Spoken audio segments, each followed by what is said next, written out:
পার্থ চট্টোপাধ্যায় তিনি বা তার নাম করে কেউ কেউ টাকা তুলছেন, এটা 2021-এর ভোটের আগে থেকে খবর ছিল। দল সব জানতো, কুণাল বলেননি, দিদি জানতেন, কিন্তু আমরা তো জানি তৃণমূল দল মানেই মমতা বন্দ্যোপাধ্যায়। প্রাক্তন শিক্ষামন্ত্রী যখন জেলে, তখন সামনে এলো বর্তমান শিক্ষামন্ত্রী ব্রাত্য বসুর একটা কথা।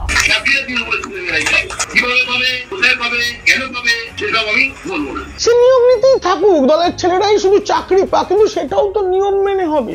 সম্প্রতি বিজেপির জাতীয় মুখপাত্র সম্বিত পাত্র নতুন করে তুলে নিয়ে এসেছেন, পার্থ চট্টোপাধ্যায়কে যখন গ্রেপ্তার করা হয় তার অ্যারেস্ট মেমোয়ে মমতা বন্দ্যোপাধ্যায়ের নাম লিখেছিলেন। पार्थ चटर्जी ने अपने अरेस्ट मेमो में लिखा है your guardian and your relative. उन्होंने लिखा है अपने हैंडराइटिंग से ममता बनर्जी, ममता बंद्योपाध्याय আমার গার্ডিয়ান। তিনি কখনো কোন সময় এসব নিয়ে মুখ খোলেননি, বলার কথাও নয়। এসব স্পর্শকাতর বিষয় সবসময় এড়িয়ে চলতে হয়।